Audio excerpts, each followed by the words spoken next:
Bible గ్రంథంలో దేవుడు తానేమై ఉన్నాడో అనేక వచనాల్లో తెలియజేశాడు.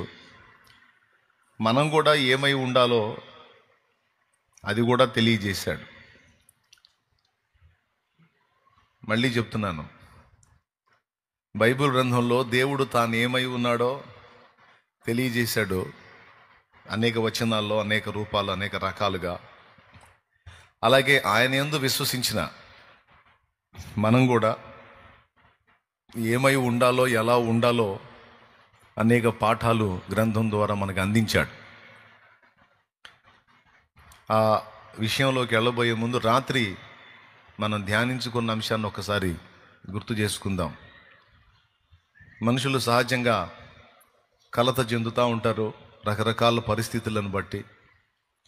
దానంతటికీ సమాధానంగా రాత్రి ఒక సందేశాన్ని దేవుడు మనకి ఇచ్చాడు.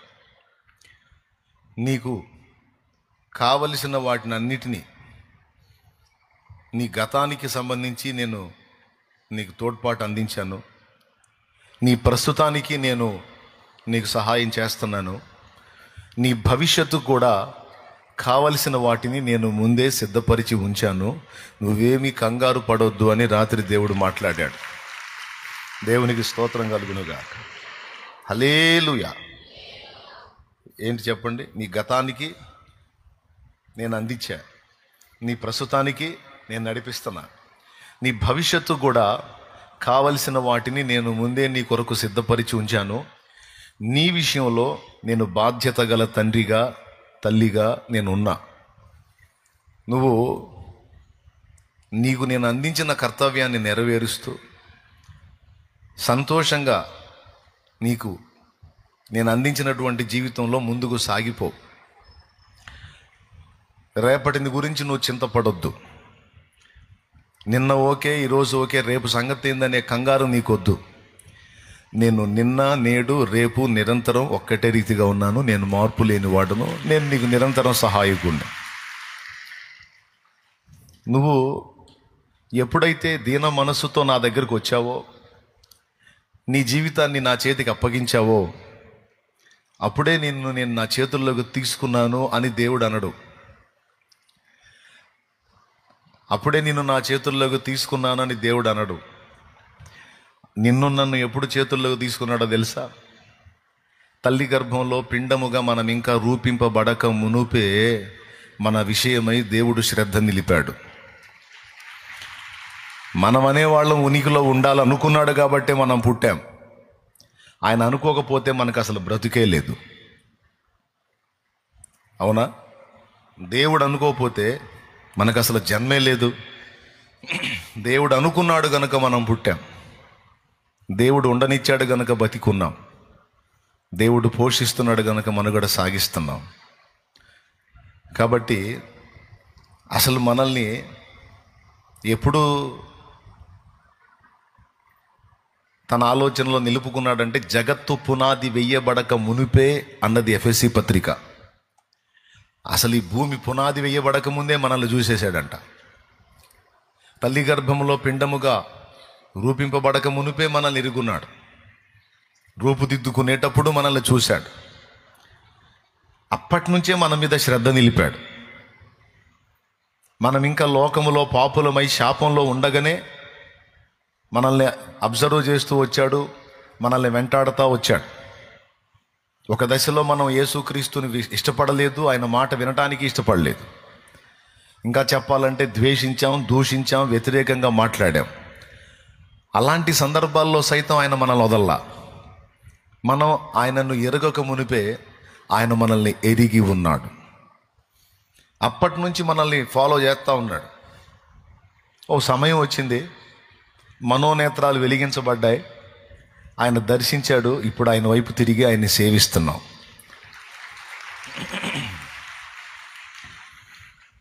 ఆయన నీ బాల్యము నుండి నిన్ను వెంటాడుతున్నాడు అనడానికి నీకు రుజువులు ఏంటంటే,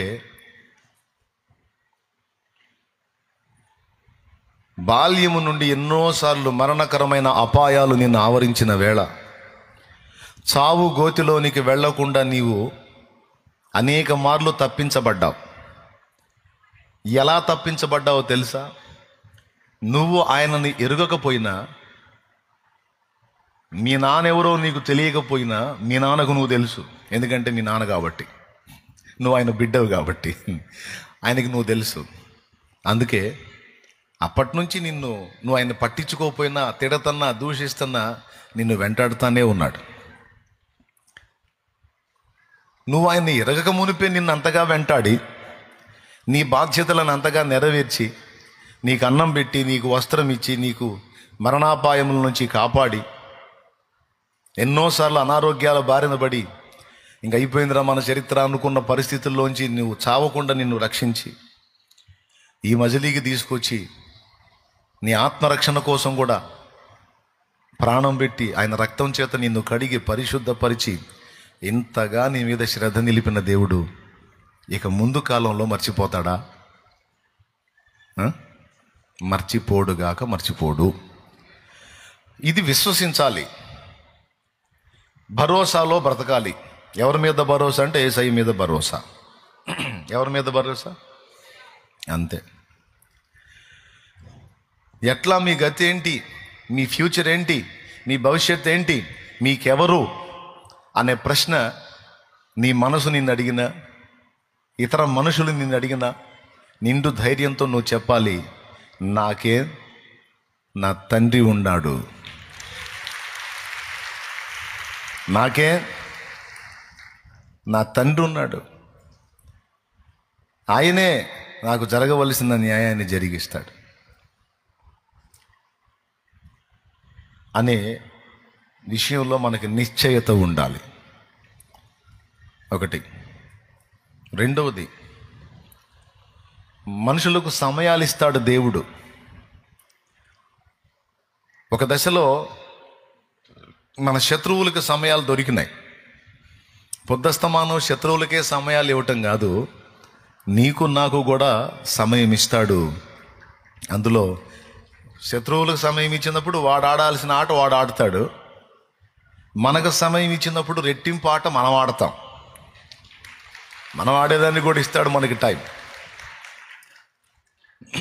దీన్ని మనం ఎరిగి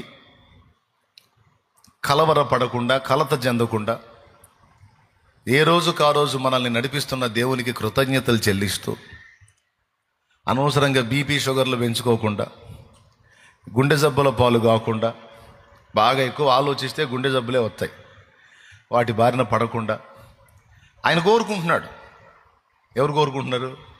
ఆయన కోరుకుంటున్నాడు.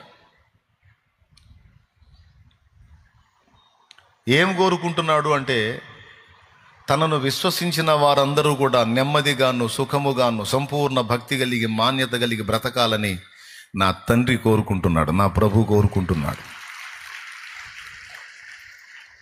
ఒక్క చోటైనా మీరు భయపడండి అని రాశాడా?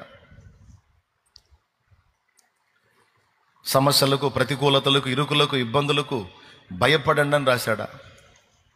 ఎన్ని చోట్ల ఉందో భయపడకుడి, భయపడకుడి, భయపడకుడి అంటే ముందే తెలుసు ఆయనకి మనకి దడ ఎక్కువని. దేవునికి స్తోత్రం. ఆయనకి ముందే తెలుసు.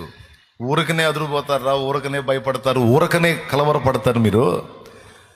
అందుకే నేను ఇదిగో రాస్తున్నాను, ఇన్నిసార్లు రాయిస్తున్నానని, భయపడకుడి, భయపడకుడి, భయపడకుడి అని 100 సార్లు గ్రంథంలో రాయించాడు. దేవునికి స్తోత్రం. అంటే మనం ఎలా ఉండాలని ఆయన ఆశపడుతున్నాడంటే, ఆయనకు మాత్రమే భయపడి, ఇక దేనికి భయపడకుండా, సంపూర్ణ భక్తి కలిగి, మాన్యత కలిగి,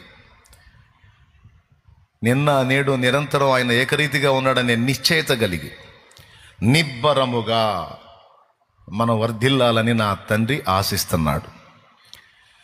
ఏమి నిబ్బరం అన్నా? నిబ్బరం అంటే నిర్భయం, అంటే భయము లేని స్థితి, భయము లేకుండా. ఎందుకు భయం ఉండదన్నా? ఎన్నో బాధలు, సమస్యలు, ఇరుకులు, ఇబ్బందులు, రోగాలు. భయం ఎందుకు ఉండదన్నా అంటే, భయము విశ్వాసము కలిసి ఉండవు. మనలో కలవరము, భయము అనేవి ఏర్పడ్డాయి అంటే విశ్వాసం యొక్క పర్సంటేజ్ తగ్గిపోయింది అని అర్థం. దేవునికి స్తోత్రం. హల్లెలూయా. బాడీలో B12 తగ్గిందనుకో, బాడీలో B12 తగ్గిందనుకో తల తిరుగుతూ ఉంటుంది, నీరసం వచ్చిద్ది. అర్థమైందా? ఆ తల తిరుగుడు తగ్గిపోయి నీరసం తగ్గిపోయి లైన్లో ఉండాలంటే B12 వచ్చేది తీసుకోవాలా. అర్థమైందా? విటమిన్ B12 అది తగ్గితే కొన్ని లక్షణాలు వస్తాయి. అవి పోవాలంటే అది మళ్ళా మన బాడీలోకి చేరాలి. స్తోత్రం. పెద్దగా చెప్పండి. ఈ భయం కలవరం అనేవి మనలో ఏలుబడి చేస్తున్నాయి అంటే విశ్వాసం అనేది తరిగిపోయిందని అర్థం. దేవుని వాక్యం వినటం, ప్రార్థించడం ద్వారా విశ్వాసాన్ని వృద్ధి పొందించుకోవచ్చు. అలా విశ్వాసమందు బలవంతులమై ఉండి కలవరము భయము అనేవి లేకుండా ఆనందంగా సంతోషంగా ప్రభువులో సాగిపోవాలని నా యేసయ్య కోరుతున్నాడు. తెలుసు నీ సినిమా కష్టాలన్నీ తెలుసు ఆయనకి. నీకు అర్థమైద్దని చెబుతున్నా. ఏం కష్టాలు? సినిమాలో వెంటనే అన్నీ వచ్చేస్తాయి. హీరో ఫ్యామిలీకి వెంట వెంటనే అన్నీ వస్తాయి. మరి సినిమా మొత్తం 2.5 గంటలు అయిపోవాలి కదా, అందుకే అన్ని టపా వస్తాయి అన్నమాట. మన కష్టాలన్నీ తెలుసు ఆయనకి. ఇక్కడ ఆయన ఎరుక లేకుండా, ఆయనకు తెలియకుండా బాధపడేవాళ్ళు ఒక్కళ్ళు లేరు. అయితే ఆయన చెప్పుకొచ్చింది ఏంటంటే బైబిల్లో అనేక వచనాల్లో, నీకు నేను నిర్ణయించినటువంటి నిర్ణయ కాలములో నీవు ఎదురు చూసే సమస్తము కూడా నీకు దక్కేటట్టు నేను చేస్తాను అని నువ్వు నమ్మితే, నా మీద నీకు భరోసా ఉంటే, విశ్వాసం ఉంటే, నిశ్చయిత ఉంటే కలవరం వదిలేయి. ఎందుకంటే నాకెంతో ఇష్టమైన బిడ్డవి నువ్వు, నాకెంతో ఇష్టమైన కొడుకువి కూతురువి నువ్వు. నా ప్రాణమే పెట్టుకున్నానంటే నీకు అర్థం కావట్లేదా నిన్నెంత ప్రేమిస్తున్నానో? కాబట్టి నువ్వు సంతోషంగా కనపడాలి నాకు. ఆయన కోరిక తప్పేం కాదు, న్యాయమైన కోరికే. స్తోత్రం. ఎంతమంది ఒప్పుకుంటారు? న్యాయమైన కోరికే. నీ కొడుకు కానీ కూతురు కానీ ఏడుపు ముఖం వేసుకొని నీ ముందు తిరిగితే నువ్వు ప్రశాంతంగా ఉండగలవా? ఆ ముఖం ఏందిరా? ఎవరు తెచ్చారా? ఏంది అట్టబెట్టా అంటావా అనవా? ఆ ముఖం ఏందమ్మాయి? కళాకాంతి లేకుండా ఎవరు తెచ్చారమ్మాయి? ముఖం ఏంది అట్టబెట్టావు అని అంటావా అనవా? నా ముఖం ఎట్టుంటే నీకెందుకు మమ్మీ, నా ముఖం ఎట్టుంటే నీకెందుకు డాడీ అంటే మమ్మీ డాడీ ఊరుకుంటారా? అవసరమైతే ఆస్తులమ్మైనా సరే నీ సంగతి ఏందో తేలుస్తారు. అరే బాధపడకురా, పోతే పోయింది, ఆస్తి పోతే పోయింది, ఉన్నదంతా అమ్మైనా సరే ఆ బాధలోంచి నిన్ను బయటికి తీసుకొస్తాలేయ్యా, నువ్వు అట్లా బాధపడవాకురా, నువ్వు కృంగిపోవాకురా, నువ్వు కలవరపడవాకురా, నువ్వు దిగులేసుకోవాకయ్యా అంటావా అనవా? ఓ తల్లిగా, తండ్రిగా, పెద్దాయన అంటావు, పెద్దమ్మా అంటావు. నువ్వెంతో ఇష్టపడినటువంటి ఆస్తి పోయినా సరే నువ్వు సంతోషపడతావు. కానీ నీ బిడ్డలు మాత్రం నీ కళ్ళ ముందు కళకళలాడుతూ ఉండాలి. నీ బిడ్డలు ఏడుపు కొట్టు మోకాలు వేసుకొని పేషెంట్ లాగా మంచాన పడి దిగులుతో, విచారంతో, విషన్న వదనాలతో దుఃఖ సహితంగా తిరుగుతుంటే మాత్రం నువ్వు ప్రశాంతంగా ఉండలేవు. కొంతమంది తల్లులు అయితే దండం పెట్టి చెబుతారమ్మా, నీకు దండం పెడతా, నీ కొబ్బరికాయ కూడా కొడతా కొట్టమంటే, దయచేసి ఆ ముఖం అట్ట పెట్టవాకు, నాకైతే నా బతుకు మీదే విరక్తి పడుతుంది అని అనే తల్లులు ఉన్నారు. ఆ అమ్మాయి ముఖం ఎట్ట పెడితే నీకెందుకు అంటే ఊరుకోలేరు. ఏమండి, ఇంతసేటు మాట్లాడే నువ్వు మళ్ళా నీ బిడ్డ కన్ను మూస్తే ఆ బిడ్డతో పాటు నువ్వు కన్ను మూయలేవు. 3 రోజులు 4 రోజులు ఏడుస్తావు, 5వ రోజు వదిలేస్తావు. కానీ ఆ అల్పమైన ప్రేమ కలిగిన నీకే నీ కళ్ళ ముందు నీ బిడ్డ వేదనతో, దిగులుతో, కన్నీళ్లతో, దుఃఖంతో ఉంటే నువ్వు సహించలేకపోతున్నావే. మరి నిన్నెంతో ప్రేమించే నీ కన్న తండ్రి, ఏకంగా నీ కోసం చనిపోయి తిరిగి లేచిన కన్న తండ్రి, నువ్వు దిగులుతో, వేదనతో, భయంతో, కలవరంతో, విచారంతో ఉంటే ఆయన ఎంత ఫీల్ అవుతాడో ఒక్కసారి ఊహించు. ఆయన ఫీల్ అవుతాడో ఫీల్ అవడా? మనం ఎలా ఉంటే ఆయన సంతోషపడతాడు? ఆయన యందలి విశ్వాసమును బట్టి మనం భరోసా ఉంచి, ఏ సమయానికి ఏ కాలమునకు ఏది నాకు అవసరమో నా తండ్రి ముందే నా కోసం సిద్ధపరిచి ఉంచాడు గనుక నేనేమీ భయపడను. నేను మళ్ళీ చెప్తున్నాను, గుర్తుపెట్టుకో, మన ఊపిరి ఉన్నంత వరకు మన బాధ్యత ఆయనదే. మనం సస్తే బొందబెట్టించే బాధ్యత కూడా ఆయనదే. దేవునికి స్తోత్రం. అంటే బొందబెట్టించిన దాకా నీ విషయంలో ఈ భూమి మీద ఉన్నంత వరకు ఆయన జోక్యం చేసుకుంటాడు. ఇంకెందుకు దిగులు? కొంతమందికి అదొక దిగులు, నేను సత్య ఏం చేస్తారో అని. నేను చెబుతున్నాగా, నిరాక్షేపంగా నిన్ను బొందబెట్టిస్తాడు దగ్గరుండి, ఏం ప్రాబ్లం లేదు. నువ్వు బతుకు గురించి కానీ సాగు గురించి కానీ అసలు ఆలోచన చెయ్యనే వద్దు. మర్యాదగా చెప్తున్నా అని నేను కాదు, దేవుడు చెప్తున్నాడు. మర్యాదగా చెప్తున్నా. నువ్వు ఏడుపు కొట్టు మొఖాలు పెట్టకుండా నువ్వు ఎప్పుడు సంతోషంగా కళ్ళకళ్ళాడుతా, నా మీద నమ్మకం ఉంటే, నా మీద విశ్వాసం ఉంటే, నన్ను బట్టి ధైర్యం తెచ్చుకో. నీకన్నీ నేను ముందే సిద్ధపరిచి ఉంచాను. నువ్వు దుఃఖపడితే నేను సంతోషంగా ఉండలేను. నువ్వు ఏడుస్తూ నువ్వు కృంగిపోతే అది నాకు ఆనందం కాదు అని దేవుడే ఎన్నో చోట్ల రాయించాడు. ఆయన మిమ్మల్ని గూర్చి చింతించుచున్నాడు గనక మీ చింత యావత్తు, పెద్దగా చెప్పాబాయ్, ఎవరి మీద వేయాలా అంటే నేను ఎత్తిన పెట్టుకోవద్దు. రేపటిని గూర్చి విచారించొద్దు, రేపు దాని సంగతులను గూర్చి రేపే ఆలోచించుకుంటుంది. రేపు అనేది కాలం, రేపు అనేది కాలం, కాలము కూడా ప్రభువే. కాబట్టి రేపు దాని సంగతులను గూర్చి అది విచారిస్తుంది. ఏనాటికి నాటికి చాలు. ఈరోజు సంగతి చూసుకో. చూడండి, మనల్ని ప్రార్థనలు అడగమన్నప్పుడు కూడా నేడు మాకు కావలసిన అనుదిన ఆహారము నేడు మాకు దయచేయమని అడగమన్నాడు. కానీ ఎటు కూడా ఇస్తున్నా సంవత్సరానికి అయ్యా అని అడగమల్లా. స్తోత్రం. పెద్దగా చెప్పండి. ఏ రోజుది ఆ రోజు. రేపటి గురించి నీ కలవరం వద్దు, నేనున్నాగా. ఆకాశమందు ఆసీనుడనై ఉన్నాను, సింహాసనం మీద రాజునై ఉన్నాను, రారాజునై ఉన్నాను, సమస్తము నా పాదముల క్రింద ఉన్నది. ఇంత విశ్వానికి చక్రవర్తినైన నేను నిన్ను గురించి చింతపడుతున్నానని సంతోషపడి నా మీద భరోసా ఉంచి నువ్వు నిర్భయంగా సాగిపో.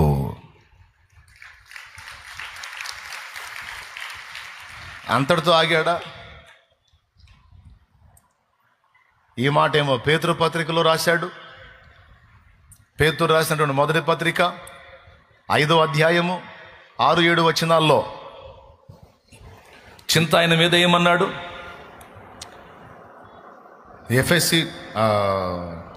ఫిలిప్పీ పత్రిక 4:4లోనేమో ఎల్లప్పుడూ ఆనందించండి అన్నాడు.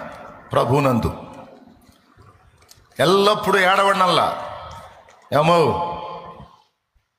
ఎల్లప్పుడూ ప్రభునందు ఒకసారి చెబితే మీకు ఎక్కదు కాబట్టి మళ్ళీ చెప్పడు, మరలా చెప్పుదును ఆనందించండి. కాబట్టి మర్యాదగా ఆనందించండి. తెసలోనిక 5లో అన్నాడు, మొదటి తెసలోనిక 5లో ఎల్లప్పుడూ సంతోషముగా ఉండండి. ఏం సంతోషం అనొద్దు. దేవుడున్నాడు, నాకు సిద్ధపరిచాడు, నాకు కలవరం లేదు, నా తండ్రి చూసుకుంటాడు అనే భరోసా నీకుంటే, ఆ విశ్వాసం నీకుంటే ఎల్లప్పుడూ సంతోషముగా ఉంటుడి. ఇవన్నీ నేను రాశానా, ఆయన రాపిచ్చాడా? పెద్దగా చెప్పండి. ఎందుకు రాపిచ్చాడంటావు? మనం ఏడిస్తే చూడలేడు కాబట్టి. మనం దిగులు పడితే, మన పిల్లలు దిగులు పడితే మనమే ఓర్వలేం. ఏమైనా చేస్తాం వాళ్ళ కోసం. మన పరలోక తండ్రి మనకంటే చాలా చాలా చాలా మంచోడు. ఆయన ఉన్నవాడా లేనివాడా? అక్కాయ్ కళ్ళు తెరువు, అక్కాయ్ కళ్ళు తెరువు. ఎంత ఎండలు మండిపోతుంటే ఏం దక్క నువ్వు స్తోత్రం చెప్పు. పక్కన వాళ్ళని చూడండి ఒకసారి. అందరు లైన్లోనే ఉన్నారా?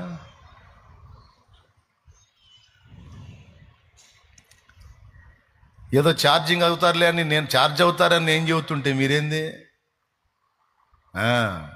అందరూ బాగానే ఉన్నారులే, ఎందుకన్నా మంచిదని చెబుతున్నాను. ఇప్పుడన్నా నవ్వండాయా కాస్త.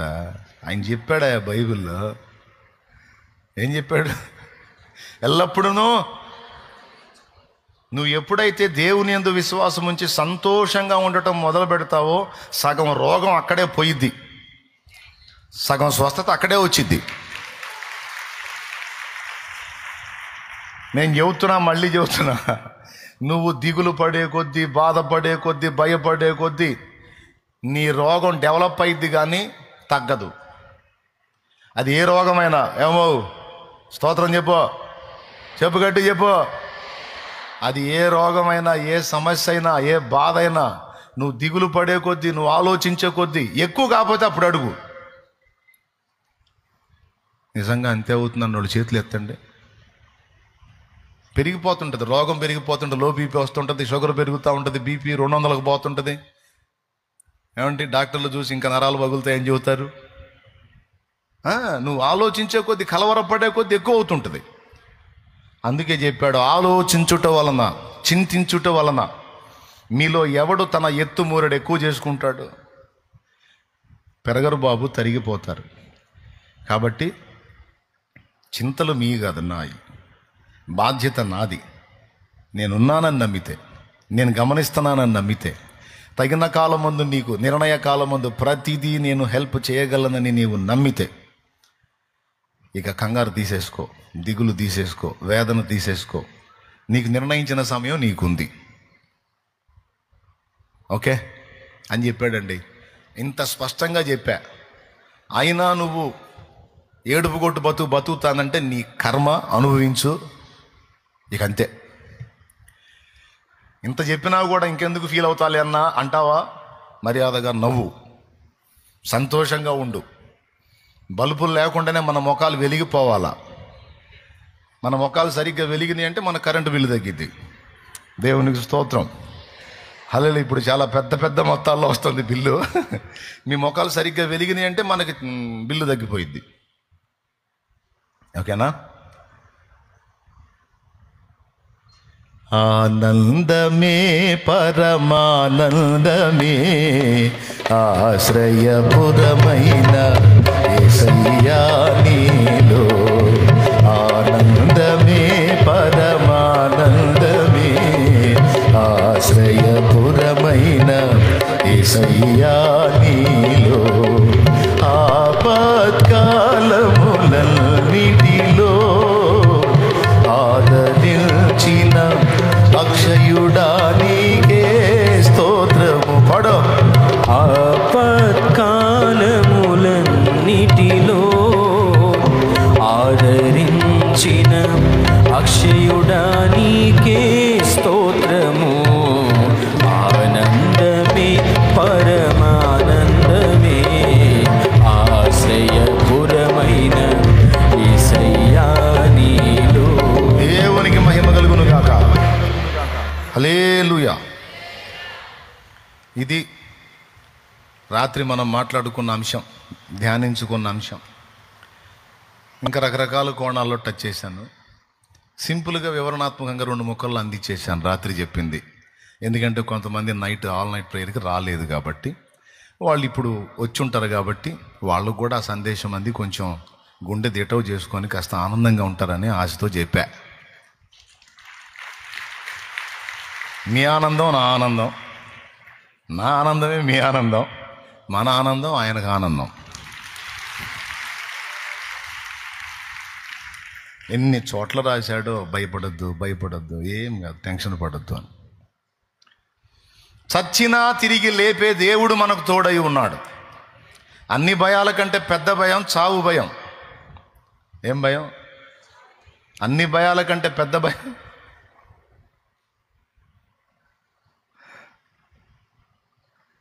ఆ చావు భయమే మనకు లేకుండా చేశాడు ఆయన. చచ్చిపోయినా నేను తిరిగి లేపుతలే బేట, నువ్వు భయపడొద్దు. అంత బలవంతుడు మనకు తోడై ఉంటే కలవరంలో బతకటంలో అర్థం లేదు. అది అవిశ్వాసులు చేసే పని. విశ్వాసం గలవారు ఆయన యందలి ఆనందంలో ప్రశాంతంగా కొనసాగుతారు. నేను చెబుతున్నా, నా ప్రభువు చూసుకుంటాడు, నేను ఆయన విశ్వసిస్తున్నా, నాకైతే భయం లేదు, నా పిల్లలు కూర్చున్న దిగులు నాకు లేదు. ఆ సమయం వచ్చినప్పుడు వాళ్ళ లైఫ్ని నా దేవుడే సెటిల్ చేస్తాడు. నా తండ్రే చూసుకుంటాడు, నా తండ్రే చూసుకుంటాడు, నా తండ్రే చూసుకుంటాడు. నేను ఆయనకి మొరపెడతా, ఆయన సజీవుడు అని ఆయన మీద ఆనుకొని నీవు నేను మనం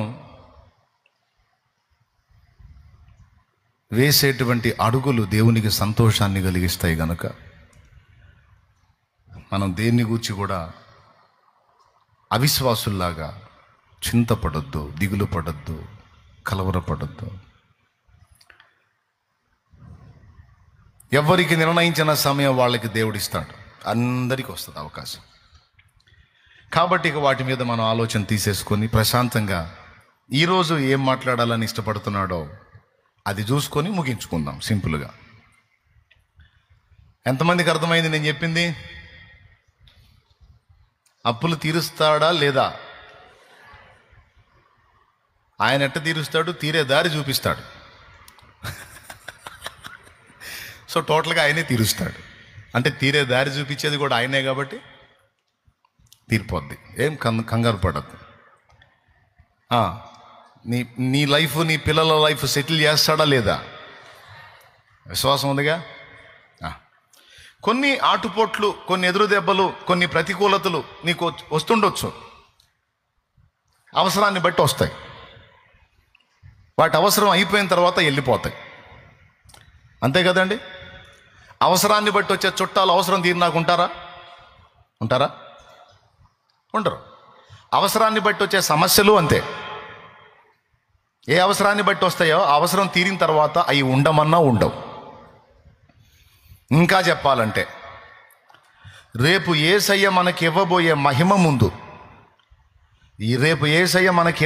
మహిమ ముందు ఈ భూమి మీద మనం జీవించిన జీవితం చిన్నదే. ఈ చిన్న జీవితంలో మన పడ్డ కష్టాలు కూడా అస్సలు లెక్కలోనివి కావు.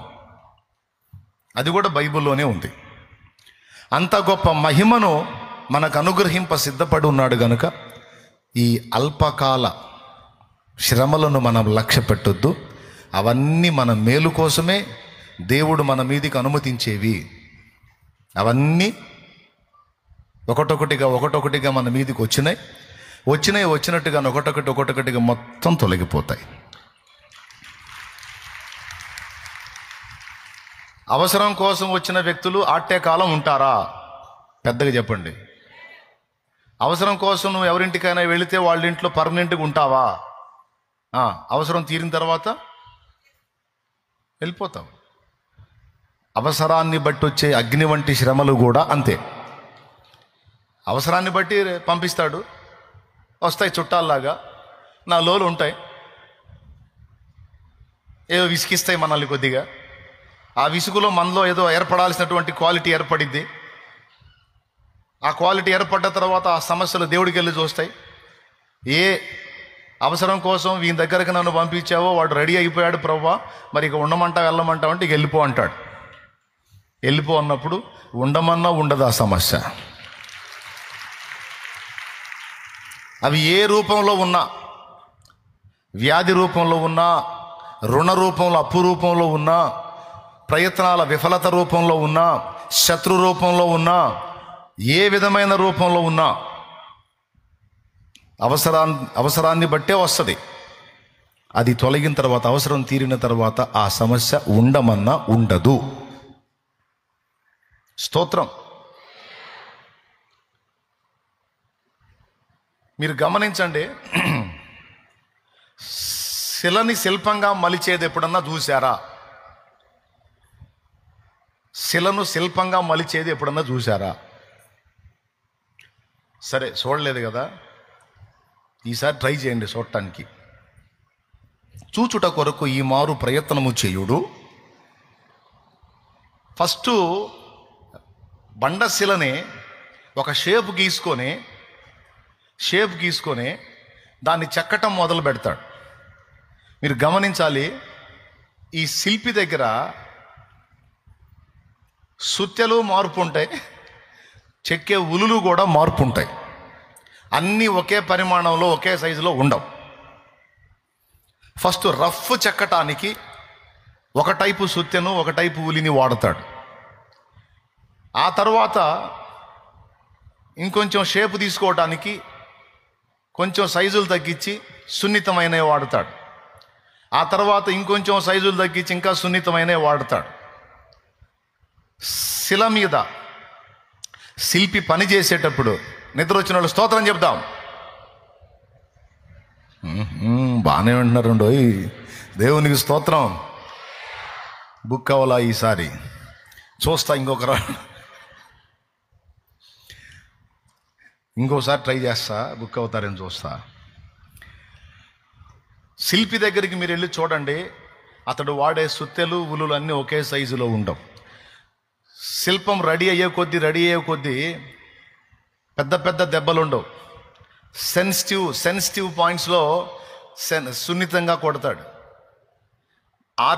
ఆకారం రెడీ అయ్యే కొద్దీ దాన్ని చాలా సున్నితంగా కొడతాడు. ఎందుకంటే పటాపట బాగాడు అనుకో, ఫర్ ఎగ్జాంపుల్ ముక్కు ఉంది, ఈ ముక్కు షేప్ చేయాలి, షేప్ చేశాడు. ఇప్పుడు ఈ బెజ్జాలు షేప్ రావాలి, అప్పుడు సున్నితమైన వస్తువు తీసుకొని చెక్కుతా ఈ రంధ్రాన్ని చేస్తాడు. అట్లా కాకుండా లావు సుత్తి తీసుకొని పెద్ద ఉలి తీసుకొని కొట్టాడు అనుకో,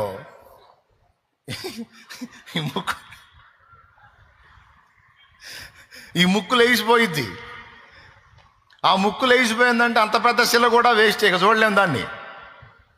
శిల మొత్తంలో,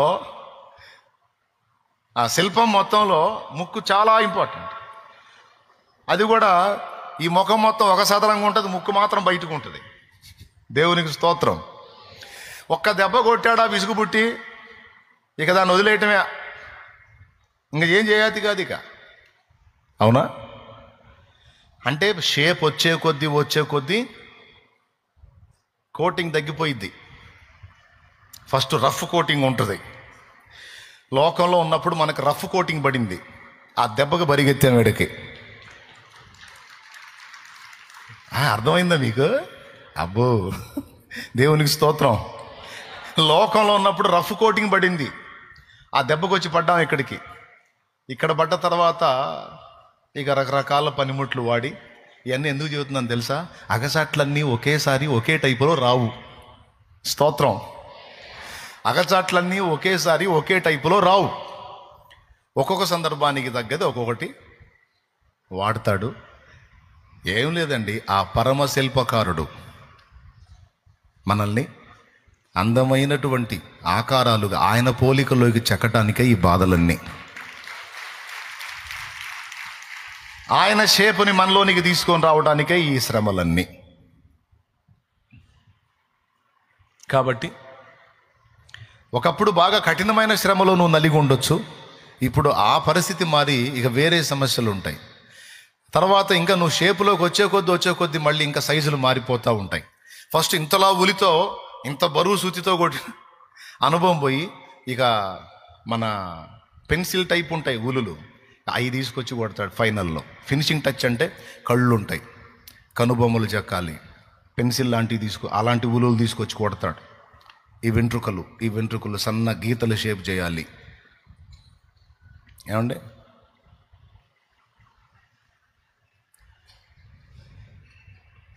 ఇప్పుడు అది మొదలు పెట్టేవరా, ఎప్పుడు చూడాలా మేము? అది అయ్యేది కాదు, అందుకే టపిమని తీసేసాడు వాడు. నేను చెప్తున్నాను, ఈజీగా అర్థమైద్దని చెప్పా ఈ మ్యాటర్ కూడా. ఇదంతా ఎందుకండి? శిల్పి ఇన్ని రకాల పరికరాలు వాడి ఆ శిల మీద ఆ పనంతా అంత కష్టపడి ఎందుకు చేయాలి అంటే, శాశ్వత శోభాతిశయముగాను తరతరములకు సంతోష కారణముగాను నిన్ను నన్ను చేయటానికి. మనకేమో వాగ్దానం కావాలి. వాగ్దానం వచ్చింది అన్నయ్య, నాకు ఈ వాగ్దానం వచ్చింది అన్నయ్య అనుకుంటూ వస్తారు నా దగ్గరికి. ఏ వాగ్దానం అమ్మా అంటే ఇదే మాట ఉంటుంది, నిన్ను శాశ్వత శోభాతిశయముగాను తరతరములకు సంతోష కారణముగాను చేసేదనని ఉంటుంది. అబ్బా, సూపర్ వాగ్దానం. తిరగలేదు. అంతేగానే అమ్మ ఎట్లనో భయపడకూడని రాలా, నేను మిమ్మల్ని తప్పించేదనని రాలా. యొత్తే అగసాట్లు. నిన్ను శాశ్వత శోభాతిశయముగాను తరతరములకు సంతోష కారణంగాను చేసేదను అన్న వాగ్దానం కనపడితే అమ్మయ్య ఇందులో భయపడొద్దని లేదు, తప్పిస్తానని లేదు, బాధలే లేవయ్యా అని అమ్మయ్య అనుకుంటారు. అలాంటి వాగ్దానం చూసి తిక్కలోళ్ళు. శాశ్వత శోభాతిశయంగా నువ్వు మారాలి అంటే నీకు తెలుసా, కోటింగ్ పడాలి నీ మీద. తరతరములకు సంతోష కారణంగా నువ్వు నేను మారాలంటే ఎలా కావాలో తెలుసా, ఆయన మనల్ని చెక్కాలి. కాల్చబడకపోతే స్వర్ణం విలువ పొందలేదు, చీల్చబడకపోతే మేఘం వర్షాన్ని ఇవ్వదు. కాల్చబడకపోతే స్వర్ణం విలువ పొందలేదు. వాడు చీల్చబడకపోతే వర్షాన్ని ఇవ్వదు, దున్నబడకపోతే భూమి పంటనివ్వలేదు, చెక్కబడకపోతే శిల్పం కాదు. శ్రమల కొలిమిలో కాలకపోతే యేసు రూపు రాదు. నువ్వు శ్రమల కొలిమిలో కాలకపోతే యేసు రూపు రాదు. నమ్ము నేస్తమా, ఇది సత్యం. పీడబోకుమా విశ్వాసం. నీ ఆశ నిరాశ కానే కాదు, వేదన ఎందుకు. నీ కన్నీరు కలకాలముండదు, కలతే చెందకు.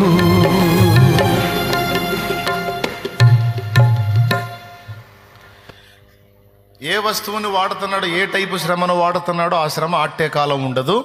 దాని అవసరం తీరిపోయినాక చెప్పేది దేవుడికి, అయిపోయింది సార్, నా వల్ల జరగాల్సిన పని అయిపోయిందా, అయిపోయింది, రావాల్సిన షేపు అందులో అంతవరకు వచ్చింది, ఇక నువ్వు పక్కగా అంటాడు. అప్పుడు సడన్గా పోయింది నీ సమస్య, పోయింది. తర్వాత మళ్ళా నెక్స్ట్ షేప్కి కావాల్సింది ఏదో అది ఎంటర్ అయింది మళ్ళీ. టోటల్గా ఇప్పుడు మాకు నువ్వు అగసాట్లనై కొనసాగుతాయని చెబుతున్నావు. అరే షేప్ వచ్చిందాక తప్పదుగా.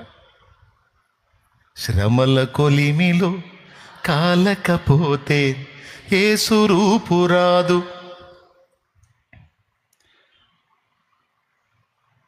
యేసయ్య రూపు రావాలి మనకి. ఆ రూపు వచ్చిందాక ఇవన్నీ వాడతాడు. కాబట్టి ఆయనకు తెలియకుండా ఏవి రాలేదు, రావు కూడా. వచ్చేవన్నీ ఆయనకు తెలిసే వచ్చినాయి, ఆయన అనుమతితోనే వచ్చినాయి.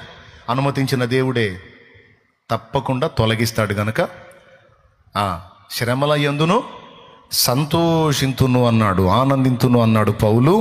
మనం కూడా అదే పందా తీసుకుందాం. ఓకే, రండి దేవుని వాక్యాన్ని చూసుకుందాం.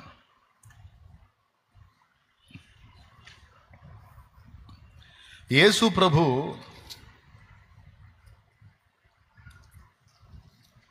మత్తయి సువార్త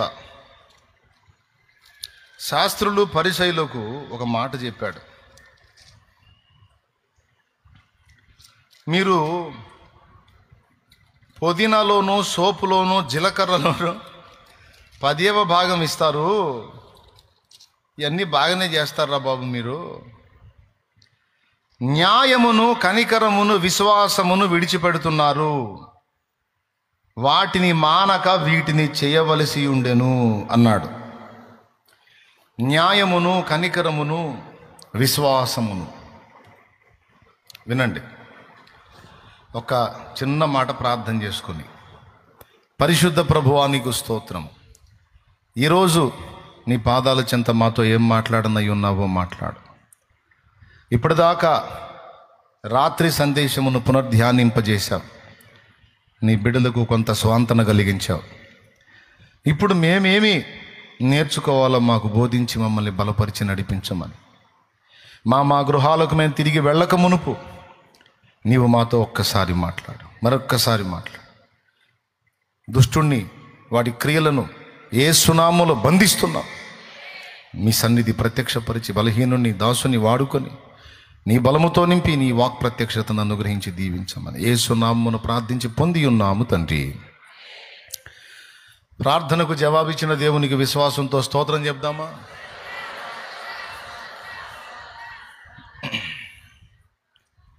అందరి హృదయాలు తేటపడ్డాయని నేను అనుకుంటున్నా. ఇక సంతోషంగా ఉంటారని కూడా నేను నమ్ముతున్నా. దేవుని యందలి విశ్వాసం ఉంచి భరోసాతో మీ బ్రతుకులను ఆనందంగా కొనసాగించుకుంటారని నమ్ముతున్నా. అంతేనా? లేకపోతే నన్ను సిగ్గుపరుస్తారా? లేదన్నా హ్యాపీగానే ఉంటాం. రైట్, దేవునికి స్తోత్రం.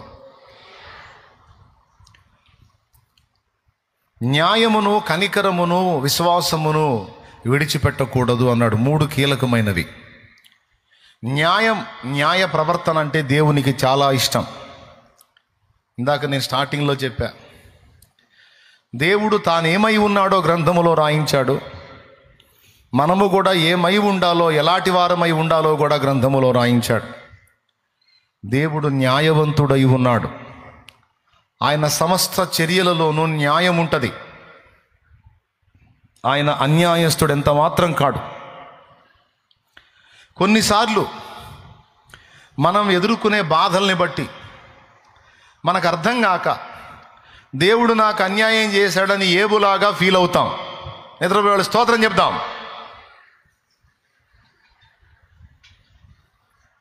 చూస్తా నేనే వదిలిపెట్టను, మిమ్మల్ని బుక్ చేసేదాకా వదిలిపెట్టను. చాలా చురుగ్గా ఉన్నారు. ముసలోళ్ళు కూడా చెప్పట్లా హల్లెలూయా. దేవునికి స్తోత్రం. వాళ్ళన్న హల్లెలూయా అంటారేమంటే వాళ్ళు కూడా చెప్పట్లా. కొన్నిసార్లు మనకు అర్థం కాక ఏబులాగా, అట్లయితే సర్వశక్తుడగు వాడు నాకు అన్యాయము చేసినని ఏబంటాడు. అట్లా కొన్నిసార్లు మనకి ఆయన నడకలు అర్థం కాక, ఆయన కార్యాలు అర్థం కాక, ఆయన సిద్ధపరిచిన అర్థం కాక కొన్నిసార్లు మనం అన్యాయం అయిపోయినట్టు ఫీల్ అవుతాం. దేవుడు మనకు అన్యాయం చేసినట్టు బాధపడతాం. నల్లగా ఉన్నోళ్ళు ఎర్రటోళ్ళని చూసి వాళ్ళకేమో అంత మంచి గ్లామర్ ఇచ్చావు, మంచి కలర్ ఇచ్చావు తండ్రి, నన్నేమో ఇట్లా బ్లాక్ అండ్ వైట్లో చేసావు తండ్రి, ఎందుకు ప్రభా నన్ను ముఖమంతా నలుపు, కళ్ళేమో తెలుపు, ఏంది నాయన ఇది ప్రభా? నా ముఖంలో ఈ కళ్ళను, ఈ పళ్ళు తప్ప ఇంకా ఏం తెలుపు కనపడట్లేదు ప్రభా, ఎందుకు నాయన నన్ను నల్లగా పుట్టించావు, నన్ను కూడా అందరిలాగా కలర్ఫుల్గా పుట్టిస్తే ఎలా ఉండేది ప్రభా అని కొంతమంది ఫీల్ అవుతారు. వాళ్ళు అద్దంలో చూసుకున్నప్పుడల్లా కలర్ కోటింగ్ విషయంలో దేవుడు నాకు అన్యాయం చేశాడు. అవునా? అలా కొంతమంది ఫీల్ అవుతూ ఉంటారు. అంటే శరీర ఆకృతినే కాదు, జీవితాలను చూసుకొని కూడా కొంతమంది ఫీల్ అవుతారు. చిరుప్రాయములోనే నీవు నా భర్తను తీసుకొని నాకు అన్యాయం చేశావు దేవా, నేనేం చేశాను నాయన, నాకు ఇలాంటి కలత రప్పించావు దేవా, నాకు ఈ కన్నీళ్లు రప్పించావు దేవా, ఏమోనయ్యా నువ్వైతే నాకు అన్యాయమే చేశావు అని కొంతమంది హృదయంలో దేవునితో బాధపడుతూ ఉంటారు. బైబిల్లో చాలా స్పష్టంగా అనేక చోట్ల రాయబడి ఉంది. ఏమనో తెలుసా? సర్వశక్తుడగు వాడు అన్యాయము చేయుట అసంభవము. అంత బలవంతంగా ఏం అవసరం లేదులే. సర్వశక్తుడగు వాడు అన్యాయము చేయుట, సర్వలోకమునకు తీర్పు తీర్చే న్యాయాధిపతి, నీతి న్యాయములనే తన సింహాసనమునకు ఆధారముగా చేసుకున్న దేవుడు అన్యాయం చేయుట అసంభవము. ఆయన న్యాయవంతుడు. ఆయన చర్యలన్నిట్లో న్యాయం ఉంటుంది. మనకు అర్థం కాదు. ఇలా ఎందుకు చేసావు దేవా, అలా ఎందుకు చేసావు అని మనం పాయింట్అవుట్ చేస్తాం.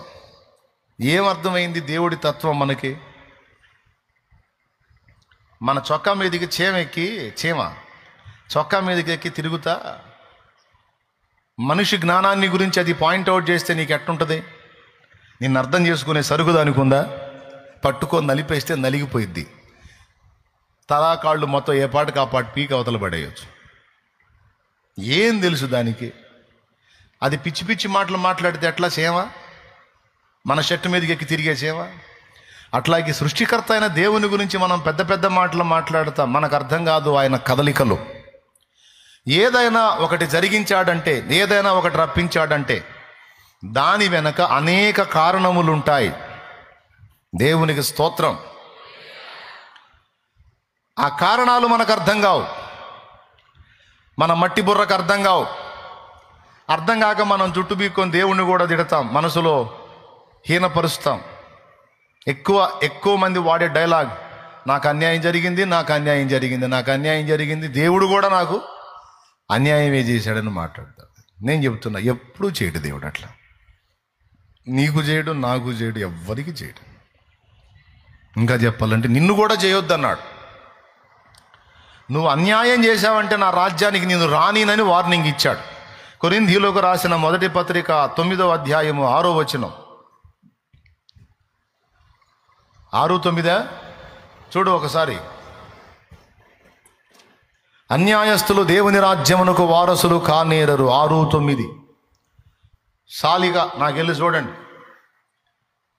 అయ్యో వేషధారులైన శాస్త్రులారా, పరిసయ్యులారా, మీరు న్యాయమును, కనికరమును, విశ్వాసమును విడిచిపెట్టారని వాళ్ళని వేషధారులారా అని తిట్టాడు. న్యాయ ప్రవర్తనను ఎవడైనా కనపరచకపోతే వాడు వేషధారి. ఓకే, అన్యాయం చేసేవాడు అసలు నా రాజ్యానికి వారసుడే కాదన్నాడు. మరి నువ్వు నేను అన్యాయం చేస్తేనే మనల్ని ఆయన రాజ్యానికి రానివ్వనోడు ఆయన అన్యాయం చేస్తాడా? ఏమయ్యా, అన్యాయం చేస్తాడా? చెయ్యడు. మన హృదయం అనే పలక మీద ఇది రాసుకొని ఉండాలి. ఏంటంటే, నా జీవితంలో ఏదైనా జరగవచ్చు, కానీ ఒకటి మాత్రం నిజం. అదేంటంటే, నా దేవుడైతే అన్యాయస్తుడు కాదు. నా దేవుడైతే సంపూర్ణ న్యాయవంతుడు. ఇది భక్తుడి మాట, భక్తురాలి మాట. దేవుని ప్రేమించి దేవుని నీతి న్యాయములను విశ్వసించే వారి మాట. కొన్ని మనకు అర్థం కావు, దేవుడికి తెలుసు. భూత భవిష్యత్తు వర్తమాన కాలాల్లోకి వెళ్ళి చూసి వచ్చినోడు ఆయన. రేపేం జరిగిద్దో నీకు తెలుసా? అందరూ నోరు తెరిచి చెప్పండి. పోనీ ఇంకో గంట తర్వాత ఏం జరిగిద్దో తెలుసా? ఎన్ని వదిలేసేయండి, నేను ప్రసంగం ఎప్పుడు ముగిస్తానో తెలుసా? నాకే తెలీదు, మీకేం తెలుసు? ఒకటైతే తెలుసు అన్న, పెందలాడైతే ముగిస్తానని మాట ఇచ్చావు కాబట్టి పెందలాడి ముగిస్తుంటే, ఆ పెందలాడి 1 కావచ్చు 2 కావచ్చు. టెన్షన్ పడవాకండి, ఏడంత ఓపిక లేదులే, సింపుల్గా ముగిస్తాలే. కానీ దేవుడికి ఉన్న శక్తి ఏంటో తెలుసా? ఆయన రేపటిలోకి వెళ్ళగలడు, ఎల్లుండిలోకి వెళ్ళగలడు, ఆ తర్వాత రోజుల్లోకి వెళ్ళగలడు. 10 సంవత్సరాల తర్వాత మన భవిష్యత్తు ఏంటో అందులోకి వెళ్ళి చూసి రాగలడు. భవిష్యత్తులోనికి ప్రయాణం చేసే శక్తి దేవునికి ఉంది. అందుకే భూత భవిష్యత్తు వర్తమాన కాలములలో ఉండువాడు అని ఆయన గురించి రాసుంది. ఏదైనా ఒకటి అనుమతించాడు అంటే అన్యాయంగా ఏది చెయ్యడు. ఆయన న్యాయముగా ఉండమని మనకు చెప్పినోడు ఆయన ఎందుకు అన్యాయం చేస్తాడు? అయితే కొన్నిసార్లు ఆయన కదలికలు మనకు అర్థం కావు. ఇది మీకు ఈజీగా అర్థం కావడానికి గతించిన కాలంలో ఒక చిన్న ఎగ్జాంపుల్ ఒకటి చెప్పా. అంటే బల్లి కోసం లేచారా, లేకపోతే బల్లేనా ఎంతంత మనుషుల్ని లేపిందండి ఇంత బల్లి. ఒక గుంపు అయితే లేచారు ఆడ. ఆ బైబిల్ అట్ట పెడితే కూటమైందా అది అట్టనే కూర్చుంటుంది. ఆ పోయే బల్లి మీద ఏం చేయదు, సంపత్తు కూడా. బైబిల్ పెట్టే అట్లా.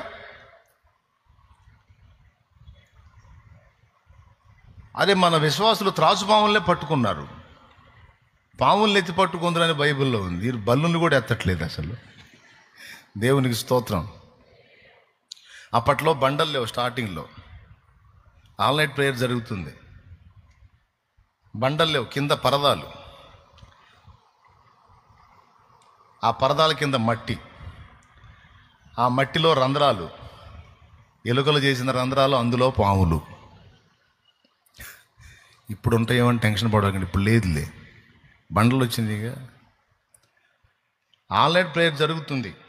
ఈ పరదాకు ఒక రంధ్రం ఉంది, ఆ రంధ్రంలో నుంచి త్రాచుపాం, ఒరిజినల్ త్రాచుపాం, తల తోక పరదా కింద ఉంది, నడుము ఆ రంధ్రంలో నుంచి అట్లా బయటకు వచ్చింది. మా సోదరు ఒక ఆమె పక్క జడ అనుకొని దాన్ని పక్కన వేస్తుంది.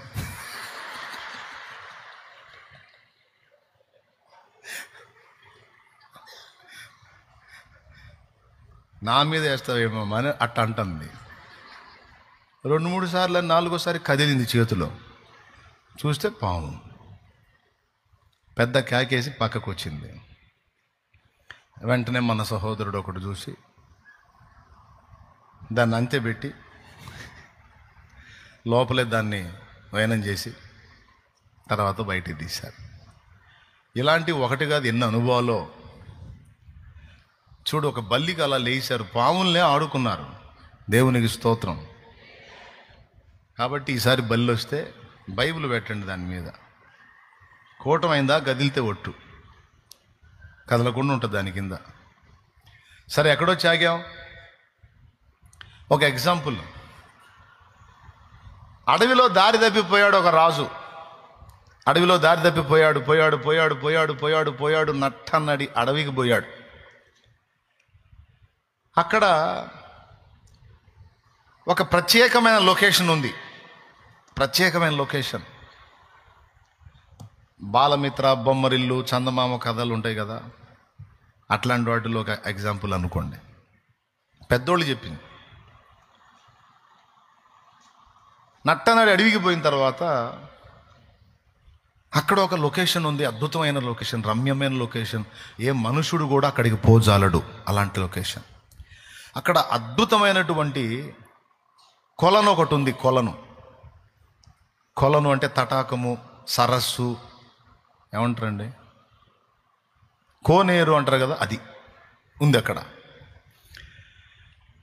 మంచి క్లైమేట్ ఉంది, ఎంత సౌందర్యంగా ఉందో ఆ లొకేషన్. ఈడ ఆడికి పోయాడు, ఈ రాజు ఆడికి పోయాడు. ఆడపోతే అపురూప సౌందర్యవంతురాలైన ఒక స్త్రీ, ఆమె మనుషురాలు కాదు, ఆమె వేరే ప్రపంచానికి చెందిన స్త్రీ, ఒక దేవకన్య అనుకోండి. అలాంటి స్త్రీ ఒక ఆమె అక్కడ ఉంది. వీడు దారి తప్పిపోయి అడవిలో పడినోడికి ఆమెను చూసేసరికి నేను అడవిలో దారి తప్పాను, నా గతి ఏందన్న ఆలోచన పోయి ఆమెను మోహించాడు. అబ్బాయి ఎంత చక్కగా ఉంది. ఈ రాజుల ఆలోచన ఏంటంటే, చక్కని భార్య రాణి అయితే పుట్టే పిల్లలు సౌందర్యవంతులు అవుతారు, రాజసింహాసనం మీద కూర్చుంటే అందానికి అందం, ఆహార్యానికి ఆహార్యం అన్నీ ఉంటాయి కనుక రాజులు ఎక్కువగా సౌందర్యవంతురాండ్రైన స్త్రీలను వెతుక్కుంటారు. ఎందుకు ఇప్పుడు చెప్పా. అందుకు ఆమెను చూడగానే వీనికి ఆలోచన కలిగింది, ఆహా ఎంత చక్కగా ఉంది ఈమె, నా భార్య అయితే ఎంత బాగుండని. ఆమె వేరే ప్రపంచానికి చెందిన స్త్రీ. వీడు పోయాడు, ఆమెను చూశాడు, ఏదో పాట అందుకున్నాడు, పరవశించిపోయాడు. మొత్తం మీద ఆమెను వేడుకున్నాడు. నేను నీ సౌందర్యానికి ముగ్ధుణ్ణైపోయాను, ఎట్టి పరిస్థితుల్లో నిన్ను పెళ్లి చేసుకోవాలన్నాడు.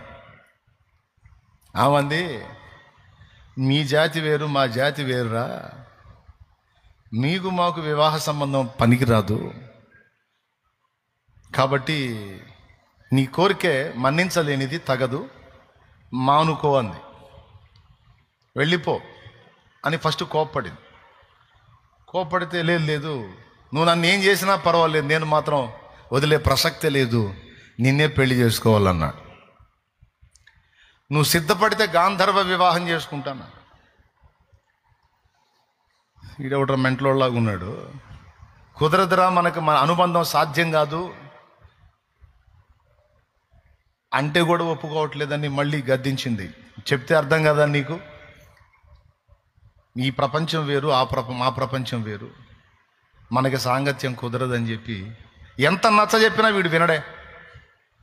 చివరికి ఆమె కోప్పడితే కూడా, నువ్వు చంపితే నన్ను ఇక్కడే చంపి పడేసిపో, పెళ్ళన్నా చేసుకో, లేదా నన్ను చంపనన్నా చంపేసి, ఇంత సౌందర్యవంతురాల్ని చేసుకోకపోతే నా బతుకు అర్థమే లేదని వాడికి మామూలుగా చెప్పట్లా. సరిగా ఆమె చేసేది లేక నిర్ణయానికి వచ్చింది, నిజంగా చచ్చేటట్టున్నాడు వీడు అని ఒక మాట చెప్పింది. సరే, నువ్వు ఆశించినట్టే నేను పెళ్లి చేసుకుంటా.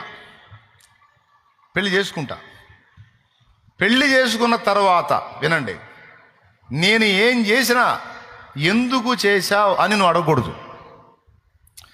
ఎందుకు చేశావు నువ్వు అడిగావు అనుకో, అడిగిన మరుక్షణమే నేను వెళ్ళిపోతా. ఇది నీకు ఇష్టమైతే చేసుకుంటాను. నేనేం చేసినా సరే ఎందుకు చేశావు అని అడగకూడదు నువ్వు. సరే, నువ్వేమన్నా చేసుకో, నా ప్రాణమైనా తీసుకో, నన్ను మాత్రం పెళ్లి చేసుకో. సరే, అప్పుడప్పుడే గాంధర్వ వివాహం అయిపోయింది. వాడు ఉంగరం తీసి ఆమెకు పెట్టేశాడు, పెళ్ళి అయిపోయింది. గాంధర్వ వివాహం అంటే జస్ట్ రింగుల మార్పిడి చేసుకున్నాడు. ఆమె దారి చూపించింది, రాజ్యానికి వెళ్ళారు. మహారాణి గారిని తీసుకొస్తున్నాడు రాజుగారు. దారి తప్పిపోయాడు. ఏమైపోయాడు అనుకున్నావు? మహారాణి కోసం పోయాడు. ఆహా, ఈ భూలోకంలో లేదు ఇంత సౌందర్యవంతురాలైనటువంటి స్త్రీ అని అందరూ ముగ్ధులైపోయి చాలా సంతోషపడ్డారు. ఇక రాజు కూడా చాలా ఆనందపడ్డాడు. భార్యను చూసుకొని ఇంటికి తీసుకెళ్ళాడు.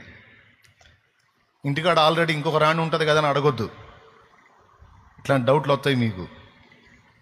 అప్పటి కాలంలో రాజులకు ఒకరికంటే ఎక్కువ మంది భార్యలు ఉన్నారు కాబట్టి చెత్త డౌట్లు ఏం పెట్టుకోవాకండి, పాయింట్ మీద ఉండండి.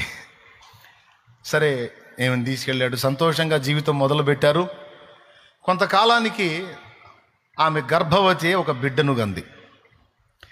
దాసీలు వచ్చి చెప్పారు, మహారాజా మీకు పండంటి మగబిడ్డ పుట్టాడు అనగానే మెడలో హారం తీసి వాళ్ళకి ఇచ్చేసాడు, పోండి పండగ చేసుకోండి అని.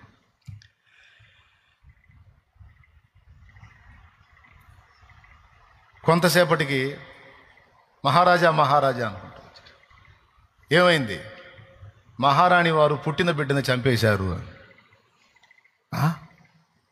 చంపేసిందా? అదేంటి అని ఆవేశంగా పోయాడు. తీరా ఆమె దగ్గరకు పోయేసరికి చూసింది, గుర్తొచ్చింది. నేనేం చేసినా ఎందుకు చేసావని నువ్వు అడగకూడదు, అడిగావంటే వెళ్ళిపోతుందిగా. వీడికేమో ఇంకా వ్యామోహం తీరదు ఆమె మీద. సరే, చేసేది లేక సరే చంపితే చంపిందిలే, ఏం పర్వాలేదని వదిలేశాడు. దాని గురించి ఏం మాట్లాడలా, అయిపోయింది. మళ్ళా కొద్ది రోజుల తర్వాత మళ్ళా గర్భవతి మళ్ళీ ఒక బిడ్డను కంది. ఆ బిడ్డను తీసుకెళ్ళి నదిలో పడేసి వచ్చింది. ఎందుకు ఇట్లా చేస్తున్నావు అని అడిగితే జంపు కాబట్టి మళ్ళీ చంపుకున్నాడు. ఇద్దరు అని డౌట్ వచ్చే, మెంటల్ దానిలాగా ఉంది, కన్నబిడ్డలను చంపుకుంటుంది పిచ్చిది అని బాధపడ్డాడు. సరేలే, ఏమన్నా కానీ ఆ పుట్టే పిల్లలు కాదు, నాకు ఆమె కావాలని ఆమె మీద వ్యామోహం చావల. సరే, ఓ రోజు పొరుగు రాజ్యపు రాజు చచ్చిపోయాడు. చచ్చిపోతే మరి చుట్టుపక్కల ఉన్న రాజ్యాలకు చెందిన రాజులు వెళ్తారు కదా, ఈయన కూడా వెళ్ళాడు. ఈమెను తీసుకొని వెళ్ళాడు. అక్కడ రాజు శవం ఉంది. రాజు శవం మీద రాణి పడి ఏడుస్తుంది. అయ్యో మహారాజా, నన్ను అన్యాయం చేసి వెళ్ళిపోయారా, అదా ఇదా అని ఘోరాతి ఘోరంగా ఏడుస్తుంది. అందరూ కూడా మౌనం అయిపోయారు. అందరూ కూడా ఆ ఏడుపులో ఏకీభవించి వాళ్ళు కూడా కంటతడి పెట్టుకుంటున్నారు. మహారాణి ఆ దుఃఖం, ఆ ఆక్రోశాన్ని చూసి, ఆవేదనను చూసి అందరి హృదయాలు కూడా ద్రవించినాయి. అంత నిశ్శబ్ద వాతావరణం, ఒక రాణి మూలుగులు ఏడుపులే వినపడుతున్నాయి. అలాంటి నిశ్శబ్ద వాతావరణంలో ఆ ఏడుపు సమయంలో ఏమో నవ్వింది, పెద్దగా నవ్వింది. అందరూ బిత్తరపోయి చూశారు. శవం మీద పడి రాణి ఏడుస్తుంది, అందరూ ఏడుస్తున్నారు, పౌరులందరూ. ఈ మనిషి ఎవర్రా ఇంత వికారంగా నవ్వింది, ఇంత పెద్దగా? అసలు ఎట్లా ఉంటుంది చూడండి మీరు. అంత దుఃఖభరితమైన వాతావరణంలో పగలబడి నవ్వితే ఎట్లుంటుంది? అందరూ తెల్లబోయి చూశారు. రాజుకు సిగ్గుపోయింది. చూశాడు ఆమెకి వెళ్ళి, నీకేం పిచ్చి పట్టిందా, ఎందుకు అలా నవ్వావు అన్నాడా? వెళ్ళిపోయింది. 2 అడుగులు వేసాడు, గుర్తొచ్చింది. ఏందిరా ఇది, నిజంగా మంచిదా పిచ్చిదా? పిచ్చిదానిలాగే ఉంది మొత్తానికి అనుకుని అడుగుదామని పోయి కూడా ఎందుకులేనో ఆగాడు. సరే, ఈ రాజుని హత్య చేసిన వాడిని ఉరి తీస్తున్నారు ఇంకో చోట.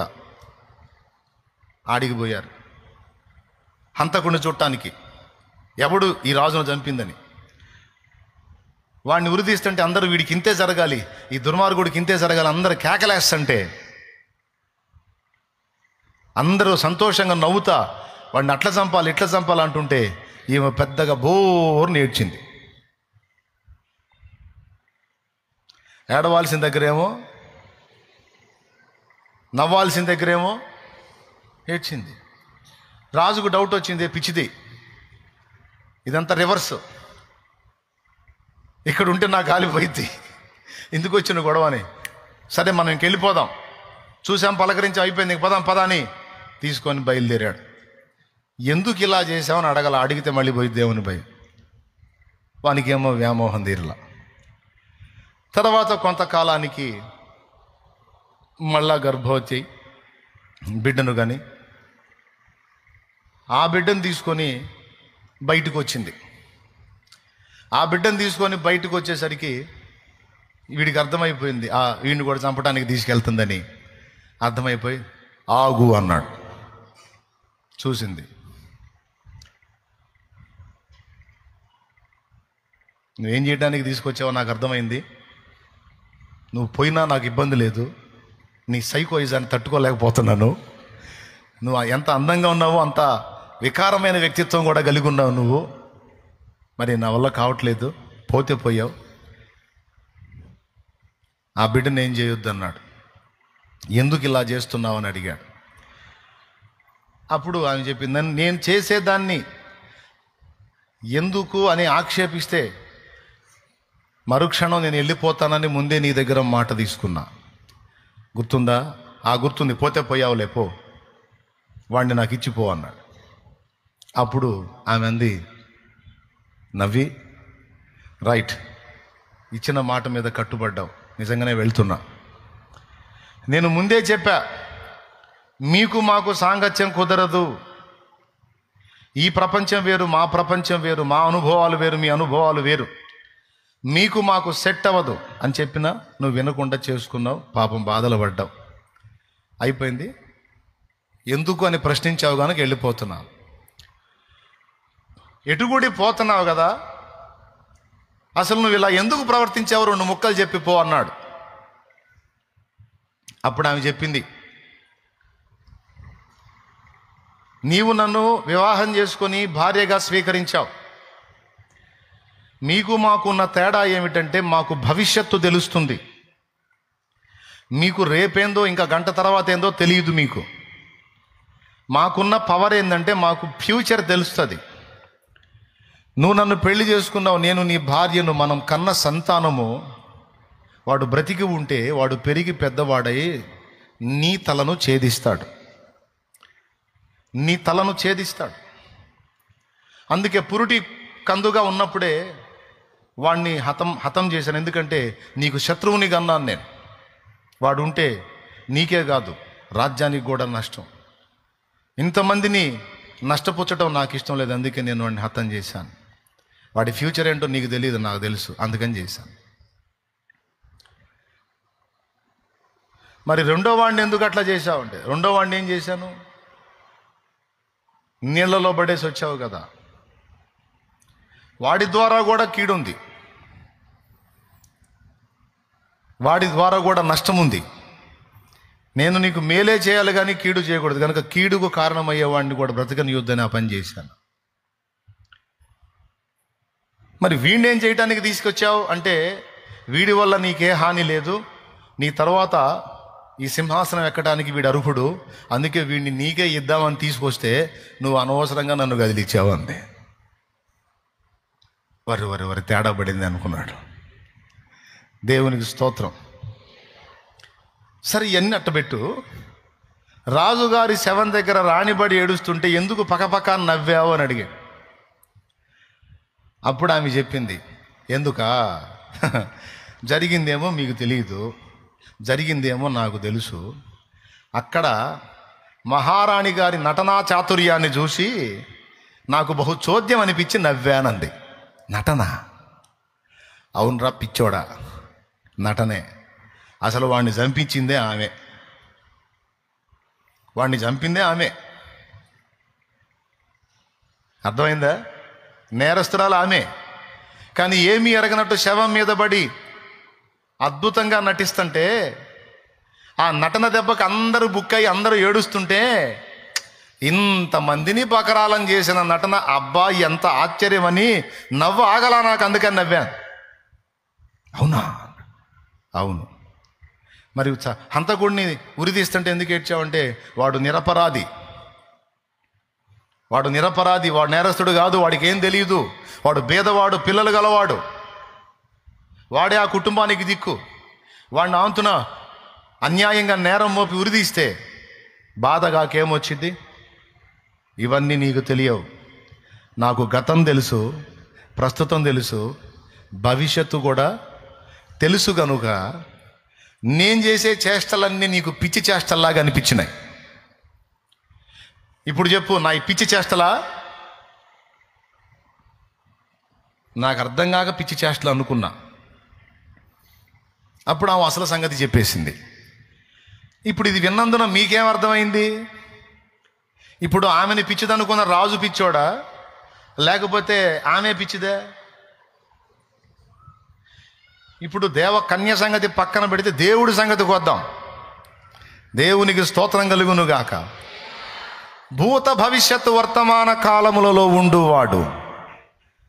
ఆయన చేసే చర్యలు నీకు అర్థం కానంత మాత్రాన, నాకు అర్థం కానంత మాత్రాన దేవుణ్ణి అన్యాయస్తుడు అని అనుకోకూడదు. దేవునికి స్తోత్రం కలుగునుగాక. పెద్దగా చెప్పు, దేవుణ్ణి అన్యాయస్తుడు అనుకోకూడదు. ఏదైనా నీకు అన్యాయం జరిగినట్టు అనిపిస్తే నీకు అర్థం కాని ఆలోచన ఏదో దేవుని దగ్గర ఉంది.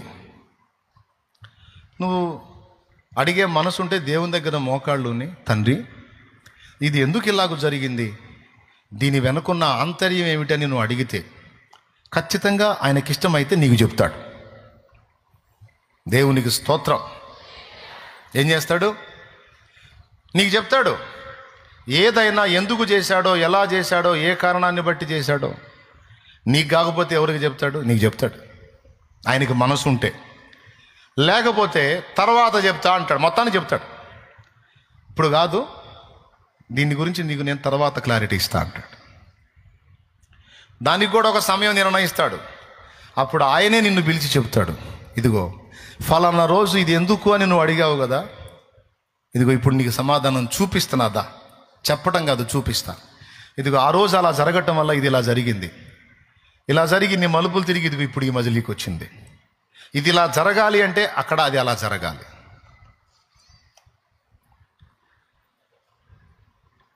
ఎందుకయ్యా నా తోడబుట్టిన దాని ప్రాణం తీశావు అని ఏడ్చా. దేవుడా ఎందుకు నా తోడబుట్టిన దాని ప్రాణం తీశావు? ముక్కు పచ్చలారని పసిబిడ్డలు 3 పిల్లల తల్లిని ఎందుకు తీసుకున్నావు? ఇప్పుడు ఆ పిల్లల్ని అనాథలుగా ఎందుకు చేశావు? వాళ్ళ గతి ఏమిటి అని ఏడ్చా. తోడబుట్టిన దాని మీద మమకారం, ఆమె పిల్లల్ని చూసి వేదన. అప్పుడు అనిపించి గుండెలు బాదుకొని ఏడ్చాం, దేవుడు అన్యాయం చేశాడు. ముసలితనంలో తీసుకుంటే అది వేరే సంగతి. 27, 28 సంవత్సరాలు నిండా 30 ఏళ్ళు కూడా రాలేదు ఆమెకి. చిరుప్రాయం. ఎందుకయ్యా ఇలా చేశావు, ఎందుకు ఇలా చేసావు? ఏడుపు ఏడుపు ఏడుపు ఏడుపు. కరెక్ట్గా 3 నెలల్లో కథ మలుపు తిరిగింది. ఆమె కన్ను మూసింది, నాలో దైవాన్వేషణ ప్రారంభమైంది. అప్పటిదాకా మా ఫ్యామిలీలో డెత్ అనేది లేదు. మా అమ్మ, మా నాన్న, 4 ఆడపిల్లలు, 2 మగపిల్లలు, 6 పిల్లలు, తల్లిదండ్రి 8 మంది. క్షేమంగా ఉన్నాం. మరణం అనేది జరగల, అందరం ఒక్కటే ప్రాణం అన్నట్టున్నాం. ఇది జరిగినప్పుడు వేదన కలిగింది, ప్రశ్న పుట్టింది. ఆహా, చావుందా? చావు నిజమే కదా. ఈరోజు అమ్మాయికి వచ్చింది, రేపు ఇంకెవరికి వచ్చిద్దో, ఆ తర్వాత ఎవరికి వచ్చిద్దో, తర్వాత నాకు వచ్చిద్దిగా. ఇప్పుడు ఆ అమ్మాయి శరీరాన్ని తీసుకెళ్ళి మట్టిలో పెట్టేశాం, ఆ ఆత్మ ఎక్కడికి వెళ్ళింది? ఆ అమ్మాయి ఉంటుందా? ఉందా లేదా? ఆత్మ అనేది ఉందా? ఉంటే ఎక్కడికి వెళ్ళింది? ఇప్పుడు ఆ ఆత్మని నేను కలుసుకునే ఛాన్స్ ఉందా? ఓ ఎన్ని ప్రశ్నలో. మాంత్రిక పుస్తకాలు చదివా, మాంత్రిక పుస్తకాలు తిరిగేశా, తాంత్రిక విద్య ద్వారా ఆ ఆత్మను సంధించే ఛాన్స్ ఏమన్నా ఉంటుందేమో అని అన్వేషించా. ఎవ్వరూ లేని నిర్మానుష్య ప్రదేశాల్లోకి వెళ్ళి ఆమెను పిలిచా. నువ్వు ఒకవేళ ఆత్మగా ఉంటే నా ముందు ప్రత్యక్షం కాగలవా, నాకు కనబడగలవా అని ఎవ్వరూ లేని నిర్మానుష్య ప్రదేశంలోకి వెళ్ళి ఆమెను పిలిచా. ఏడుస్తా, నా కన్నీళ్లు చూసైనా మా అక్క ఆత్మగా వచ్చి నా ముందు నిలబడిద్దేమో అని. ఇట్లా నేను చేశానని నా ఫ్యామిలీకి కూడా తెలియదు. ఈరోజు చెప్తున్నాను నేను. అంటే ఆమె మీద ఉన్న మమత. కానీ అన్యాయం జరిగింది, ఎన్ని తిప్పలు పడిందో ఆమె కనబడలేదు. చివరికి ఒక 3 నెలల కాలం గడిచింది. జనవరి 14, 2002లో ఆమె చనిపోయింది. జనవరి, ఫిబ్రవరి, మార్చ్ ఈ 3 నెలల్లో ఇక వెతికి వెతికి వెతికి వెతికి దుఃఖపడి విసిగి వేసారి చివరికి ఒక రాత్రి నేను కూడా సద్దాం అనే విరక్తిలో మరణాపేక్ష కలిగి ఆలోచన చేస్తున్నప్పుడు జీవం గల దేవుడు నన్ను దర్శించాడని మీకు చెప్పా.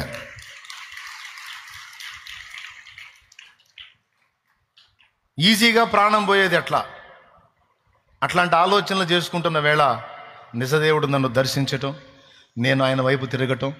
దేవుని మందిరానికి వెళ్ళిన తర్వాత ఆత్మ అనే దాని గురించి బైబిల్లో ఆదికాండం నుంచి ప్రకటన గ్రంథం వరకు ఆత్మ ఆత్మ ఆత్మ అని ఏ ఆత్మ కోసం నేను అన్వేషించానో ఆ ఆత్మకు సంబంధించిన సబ్జెక్ట్ అంతా బైబిల్లో చూశా. మరణం ఎందుకు వచ్చింది? మృతులైన మానవుల ఆత్మలు ఎక్కడికి వెళ్తున్నాయి? మరణం తర్వాత జీవితం ఏంటి? ఇప్పుడు చనిపోయిన నా సోదరు ఎక్కడుంది? మొదలైన ప్రశ్నలన్నిటికీ బైబిల్లో సమాధానం దొరికింది. అయినా సరే నాకైతే అన్యాయం జరిగింది, మా అక్క చచ్చిపోయింది, దేవుడైతే అన్యాయం చేశాడు, ఒకటే ఫీలింగ్.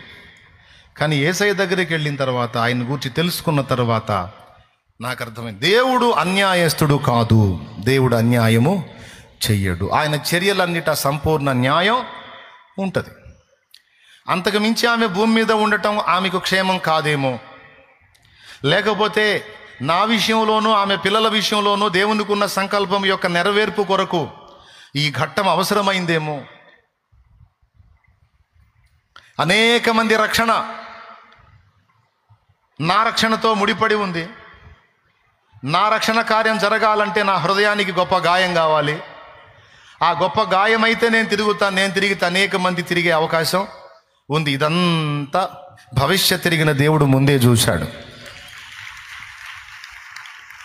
మరణం అనేది నీకు నాకు గొప్ప సంగతి కానీ దేవునికి గొప్ప సంగతి కాదు. దేవునికి నేను కనపడుతున్నాను. 2002లో కన్ను మూసిన మా అక్కయ్య కూడా కనపడతానే ఉంది. కాకపోతే ఒక ఊరిలో నేను ఉన్నాను, ఇంకొక ఊరిలో అమ్మాయి ఉంది, ఇద్దరం ఉన్నాం. నాకు కనబడట్లేదు కనుక పోయిందే అని నేను బాధపడ్డాను. నీరు కోల్పోయిన మీ వారు మీకు కనబడట్లేదు కనుక పోయారే అని మీరు బాధపడుతున్నారు. కానీ దేవుడికి ఆ చింత లేదు. ఎందుకంటే మనం పోగొట్టుకున్న వాళ్ళు ఆయన కనపడుతున్నారు, మనం కనపడుతున్నాం. కాకపోతే భూగోళం అనే ఊర్లో మనం ఉన్నాం, పరదైస్ అనే ఊర్లో వాళ్ళు ఉన్నారు. అది తేడా.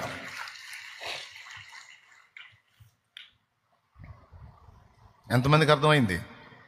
స్తోత్రం చెప్పండి. ఇప్పుడు తర్వాత దేవుడు చేసిన కార్యం చూస్తే, ఆమె తోడబుట్టిన నన్ను దైవ సేవకుడిగా దేవుడు ఏర్పాటు చేశాడు. ఆమె కడుపున పుట్టిన 3 పిల్లల్ని ఆడపిల్లతో సహా సేవకురాల్ని సేవకుళ్ళని చేశాడు.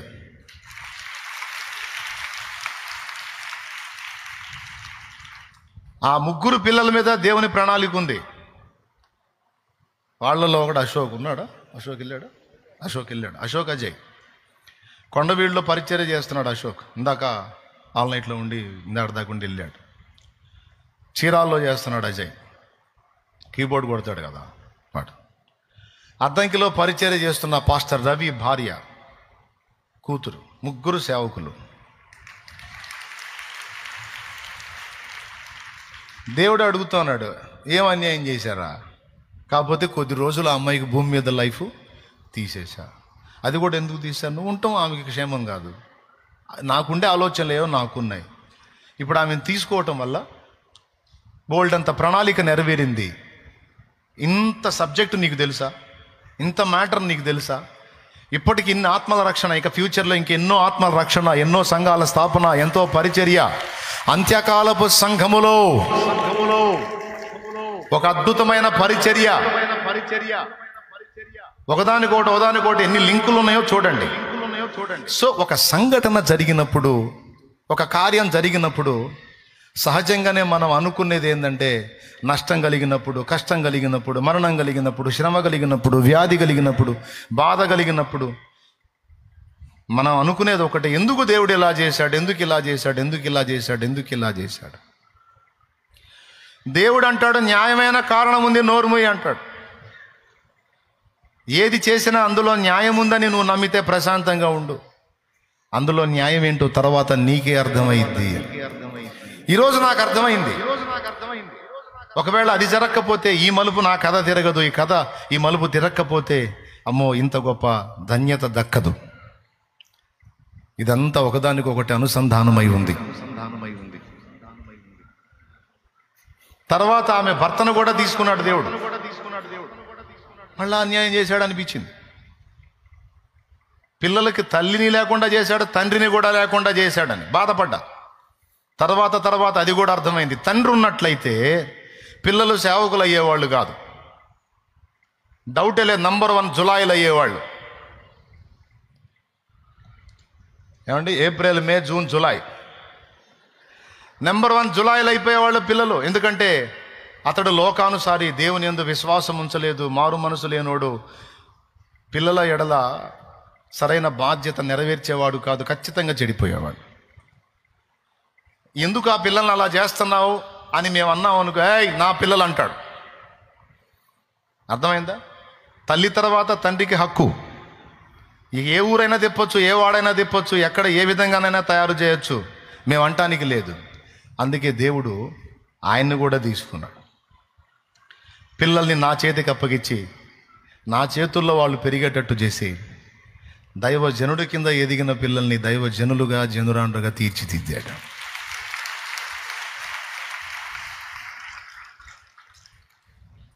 తల్లిదండ్రిని కోల్పోయిన ఆ పిల్లలకి ఆయనే తల్లి అయ్యాడు, ఆయనే తండ్రి అయ్యాడు.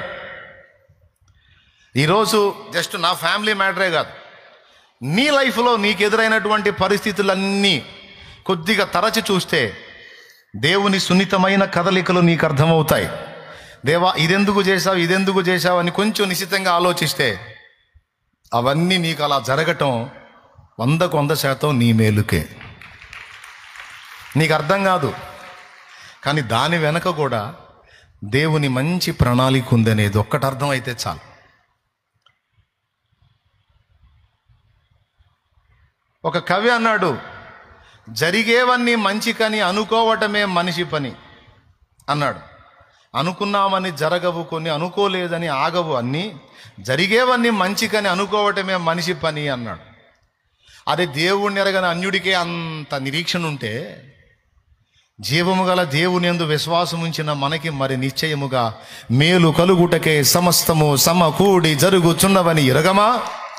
రోమాపత్రిక 8:28. కాబట్టి చెప్పండి, దేవుడు మన జీవితాల్లో కానీ, క్రైస్తవ సంఘంలో కానీ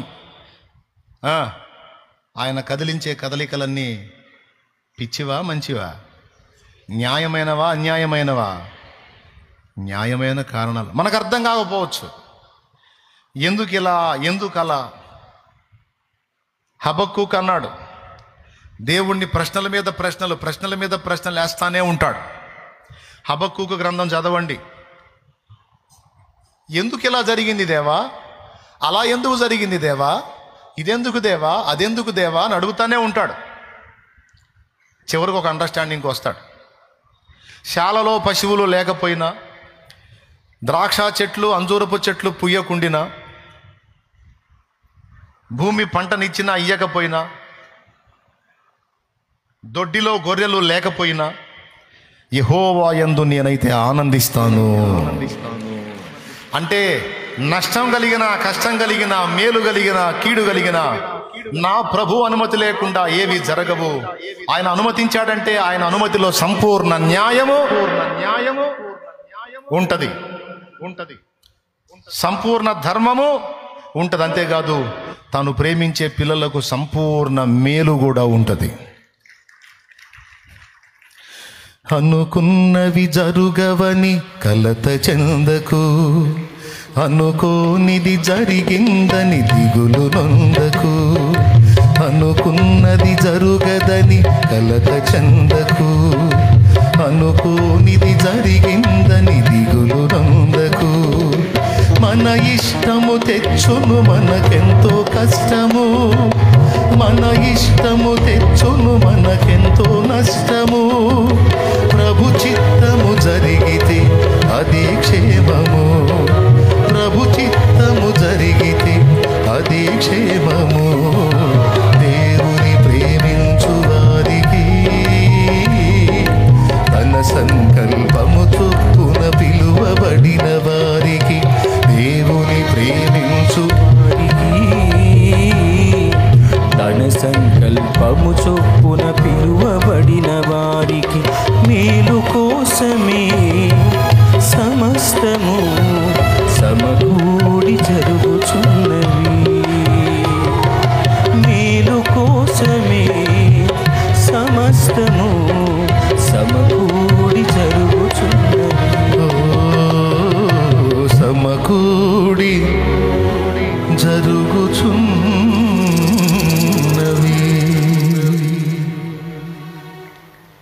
ఎంతమందికి విశ్వాసం ఉంది? నిన్ను నన్ను అన్యాయం చేయొద్దని చెప్పినోడు ఆయన అన్యాయం చేస్తాడా?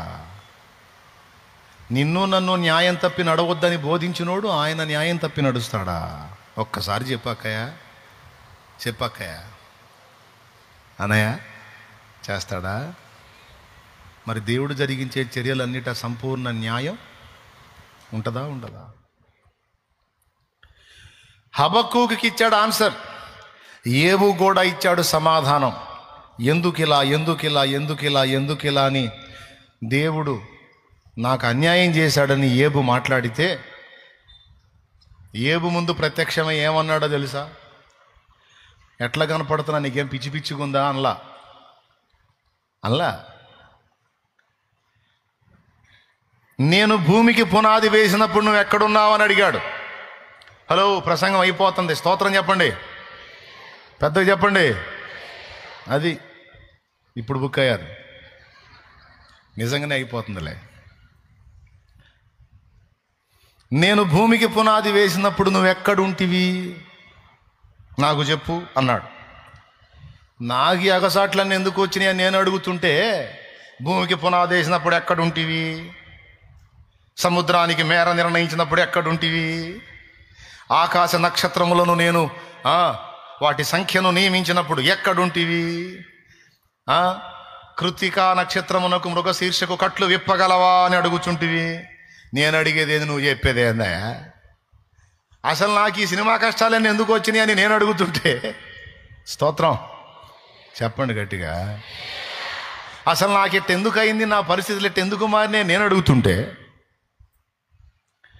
నేను ఎవరికి ఏ అన్యాయం చేయలేదు, నా అలాంటి నీతిమంతుడు ఇంకొకడు లేడు, ఎంత మంచిగా బతికానో, ఎంత పద్ధతిగా బతికానో, ఎంత పెద్ద మనిషినో నేను, నాకెందుకు ఇలా అయింది చెప్పవయ్యా అని నేను దాదాపు 30 అధ్యాయుల పైచిలకు ప్రశ్నిస్తుంటే, నువ్వు వచ్చి నీటి గుర్రమును చేసినప్పుడు నీకు తెలుసా, దాని బలం నీకు తెలుసా, మకరమును చూసితివా, దాన్ని కంట్రోల్ చేస్తావా? నీటి గుర్రం సంగతి నాకెందుకు, నిప్పుకోడి సంగతి నాకెందుకు, మకరం సంగతి నాకెందుకు, దాని నోరు ఎంత ఉంటే నాకెందుకు, దాని మూతి ఎంత పొడుగుంటే నాకెందుకు, ఏమయ్యా నువ్వు అదంతా చెబుతావు, దాని ఒంటి మీద పొలుసులు ఎన్ని ఉంటే నాకెందుకు, నాకెందుకు ఇలా జరిగింది అని ఏమడుగుతుంటే ఆయనేమో భూమికి పునాది వేసినప్పుడు ఏడున్నావు, నక్షత్రాల సంఖ్యను నియమించినప్పుడు ఎక్కడ అవన్నీ అడుగుతున్నావు. అంటే దాని అర్థం ఏమిటంటే, భూమి మీద ఉన్న మంటితో మిమ్మల్ని నిర్మించిన వాడను నేను, ఆ మంటిని తీసుకోవటానికి నేను సృష్టించిన భూమి పునాది వేసింది నేను, ప్రతిదీ పకడ్బందీగా ప్లాన్డ్గా ఇంత పర్ఫెక్ట్గా చేసే నేను నీ విషయంలో పిచ్చిగా ప్రవర్తిస్తానా? ఏవో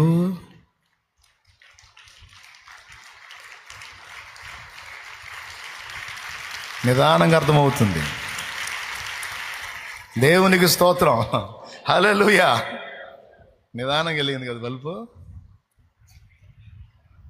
నక్షత్రముల సంఖ్యను ఆయనే నియమించెను, నక్షత్రముల సంఖ్యను ఆయనే నియమించెను. ఆగో, నక్షత్రాలను లెక్కేశాడా, నియమించాడా?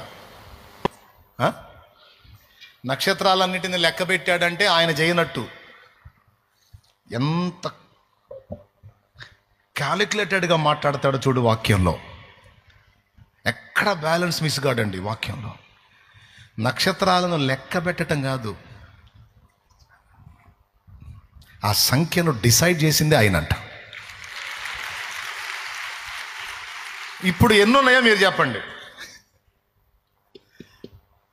ఏమండి ఎన్ని ఉన్నాయి? 9 గ్రహాలు సూర్యుని చుట్టూ తిరిగితే అది సౌర కుటుంబం, సోలార్ సిస్టమ్ కదా. అట్లాంటివి 14 సౌర కుటుంబాలు కలిసి మళ్ళొక మహానక్షత్రమైన మరొక సూర్యుని చుట్టూ తిరిగితే అది నక్షత్ర కుటుంబం, స్టెల్లార్ సిస్టమ్ అంటారు కదా. దేవునికి స్తోత్రం కలుగును గాక. అట్లాంటివి కోటాను కోట్లు కలిస్తే నెబ్యులాలు, అలాంటివి కోటాను కోట్లు కలిస్తే గెలాక్సీలు, అలాంటివి కోటాను కోట్లు కలిస్తే పాలపుంతలు, మిల్కీవేస్, అలాంటివే కోటాను కోట్లు ఉన్నాయి ఈ విశ్వంలో.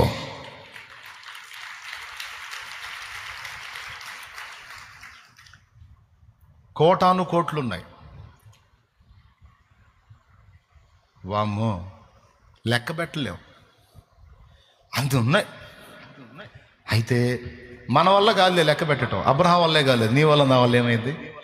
ఇప్పుడు పాట పాడుకుందాం ముగింపులో. నక్షత్రముల సంఖ్యను ఆయనే నియమించెను, నక్షత్రముల సంఖ్యను ఆయనే నియమించెను, వాటికన్నియు పేరులు పెట్టుచున్నవాడని, వాటికన్నియు పేరులు పెట్టుచున్నవాడని, దేవునికి స్తోత్రము గానము చేయుటయే మంచిది, మనమందరము స్తుతి గానము చేయుటయే మంచిది. దేవునికి మహిమ. ఏమండి, ఇంత పెద్ద సృష్టిని చేసినోడు సామాన్యమండి విశ్వం. ఇంత పెద్ద సృష్టిని చేసినోడిని నువ్వు నిలేసి నాకెందుకు ఎట్ట చేశావు అన్నాడు. అదెందుకు ఎట్లయింది, ఇదెందుకు అట్లయింది అని అడుగుతావా? ఏవో, నేను సృష్టించిన సృష్టి ఎక్కడ, నువ్వెక్కడ? ఇంత సిస్టమ్ని డిజైన్ చేసినోడిని నీ లైఫ్ని ఎలా డిజైన్ చేయాలో నాకు తెలియదు. తిక్కలోడా ఏమనుకుంటున్నావు నన్ను అన్నాడు అంతే. అప్పుడు వెలిగింది బలుపు ఏబుకి. అప్పుడు ఒకటే ఒక మాట అన్నాడు, నీవు సమస్తము చేయగలవనియు, నీవు తలంచినది, నీవు సమకూర్చినది, నీవు తలపెట్టినది ఏది నిష్ఫలము కానేరదనియు నేను తెలుసుకున్నానయ్యా, నన్ను క్షమించయ్యా. ఎందుకు ఇలా చేశావని అడగొద్దు. చేసిన చర్యలో న్యాయం ఉంటుందని నమ్ము, ధర్మం ఉంటుందని నమ్ము. 100% నీ మేలు, క్షేమము, సంఘ క్షేమము, సంఘం మేలు ఉంటుందని నమ్ము. ఇక ఆ ప్రశ్నలు వేయకుండా నోరు ముయ్, నోరు తెరచి నన్ను స్తుతించు, అంతే. స్తోత్రం. అదండి ఫినిషింగ్ టచ్. ఎంతమంది అలా సిద్ధపడ్డారు? ఇంతకీ ఏబుని ఎందుకు అట్లా తోమాడు? ఏబులో దేవుడు అభ్యంతరపడే తత్వములు 3 ఉన్నవి. వాటి విషయంలో దేవుడు అభ్యంతరపడ్డాడు. ఈ శ్రమ ద్వారా, ఈ సమస్యల ద్వారా ఏబుని సరిదిద్ది, ఏబుని స్వనీతి అనే దాని నుంచి తొలగించి దీనునిగా చేశాడు. ఇందాక చెప్పాను, ఇందాకంటే ఆల్నైట్లో, కృప ఎవరికి? స్వనీతిమంతులకు కాదు, దీనులకి. అహంకారులకు కాదు, దీనులకి. తన నీతిని బట్టి ఏబులో ఉన్నటువంటి అహాన్ని ఈ శోధనల చేత విరగ్గొట్టాడు దేవుడు. చివరికి బూడిదలోనూ ధూళిలోనూ పడి నేను పశ్చాత్తాపడుతున్నాను అనే స్థితికి ఏబును తెచ్చాడు.